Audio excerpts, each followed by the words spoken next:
అయోధ్య రాముల వారిని తలుచుకోకుండా ఉండలేము. అలాగే అయోధ్య పూజా సామాగ్రి కూడా వాడకుండా ఉండలేము. అయోధ్య పూజా సామాగ్రి వాడండి, మీ పూజని పరిపూర్ణం చేసుకోండి. డీలర్షిప్, డిస్ట్రిబ్యూషన్, హోల్సేల్ కై సంప్రదించవలసిన నంబర్లు.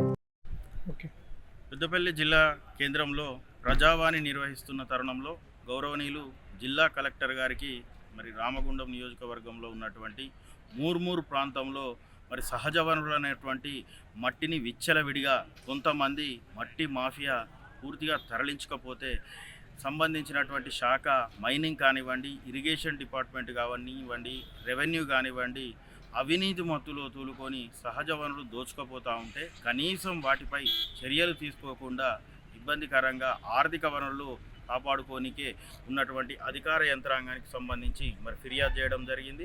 అదేవిధంగా మరి దాదాపు వారం రోజుల నుంచి ఉన్నతాధికారులకు కూడా ఫిర్యాదు చేస్తే విజిలెన్స్ అధికార యంత్రాంగం వచ్చి విచారణ చేసిందని మరి మాకు సమాచారం. ఏది ఏమైనప్పటికీ ఇరిగేషన్ డిపార్ట్మెంట్లో ఉన్నటువంటి డిఈ, ఎస్సీ, ఈఎన్సీకి సంబంధించి రెవెన్యూ కానీ మైనింగ్ ఏడీ గారిపై కఠిన చర్యలు తీసుకొని కేవలం అనుమతి తీసుకొని కొండంతా తవ్వుకపోయి ప్రజాధనాన్ని దుర్వినియోగం చేసే విధంగా సంబంధించినటువంటి మట్టి మాఫియాకు ఈ అధికారులు సహకరించడం నిజంగా విడ్డూరంగా ఉన్నది.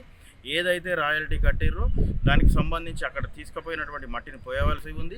అదేవిధంగా ప్రభుత్వానికి వచ్చే ఆదాయాన్ని గండి కొడుతున్న వారిపై కఠిన చర్యలు తీసుకోవాలని గౌరవ కలెక్టర్ గారికి తెలియజేయడం జరిగింది. అదేవిధంగా పెద్దపల్లి జిల్లా ప్రాంతంగా private schools, government schools academics start కాగానే మొత్తం కార్పొరేట్ స్కూల్స్తో ప్రైవేట్ స్కూల్కు సంబంధించి స్కూల్స్ యాజమాన్యాలు వాటి ఆవరణలోనే స్కూల్స్లోనే విచ్చలవిడిగా ఆర్థికంగా తల్లిదండ్రులను ఇబ్బందులకు గురి చేస్తూ రేట్లు పెంచుతూ, పుస్తకాల రేట్లు పెంచుతూ, ఉదాహరణకు first class, second class, third class చూస్తేనే 10-15 వేల రూపాయలు పుస్తకాలకే రేట్లు ఉంటే మరి అదనంగా 30,000, 40,000, 50,000 స్కూల్ ఫీజులు వసూలు చేస్తూ ఉన్నారు. ఈ మరి అవినీతి డిఈఓ గారు ఏం చేస్తున్నారని మేము ప్రశ్నిస్తూ ఉన్నాం. ఫైట్ ఫర్ బెటర్ సొసైటీగా జిల్లా విద్యాధికారి మరి జిల్లాకు విద్యాధికారా లేకపోతే ప్రైవేటు పాఠశాలలకు, కార్పొరేట్ స్కూల్స్కు సలహాదారులుగా పనిచేస్తున్నారని మేము ప్రశ్నిస్తూ ఉన్నాం. ఇప్పటికైనా ఆ రేట్లను అరికట్టాల్సిన బాధ్యత జిల్లా విద్యాధికారిపై ఉందని గౌరవ కలెక్టర్ గారికి కూడా సూచించడం జరిగింది.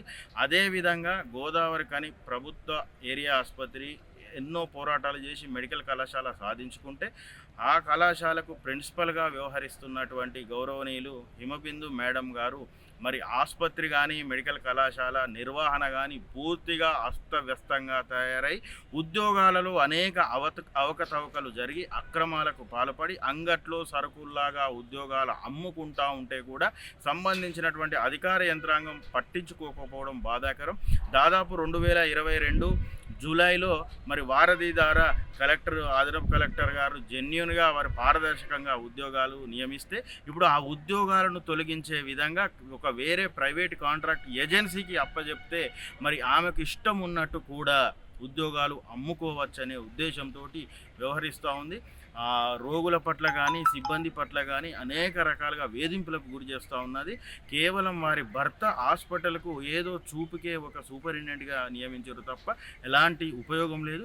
కావున గౌరవ కలెక్టర్ గారు కానివ్వండి, స్థానిక ఎమ్మెల్యే మకాన్ సింగ్ గారు కానివ్వండి, అదేవిధంగా రాష్ట్ర డిఎంఈ గారు కానివ్వండి, ఆరోగ్య శాఖ మంత్రి సంబంధించినటువంటి వారు కానివ్వండి, యుద్ధ ప్రాతిపాదికన ఆమె మీద విచారణ చేసి గవర్నమెంట్ కాలేజీకి ఆసుపత్రికి సంబంధించి మెడికల్ కాలేజీకి సంబంధించినటువంటి ప్రిన్సిపల్ హిమబిందు గారిని యుద్ధ ప్రాతిపాదికన ఆమెపై సమగ్ర విచారణ చేసి సస్పెండ్ చేయాలని మేము డిమాండ్ చేస్తా ఉన్నాం.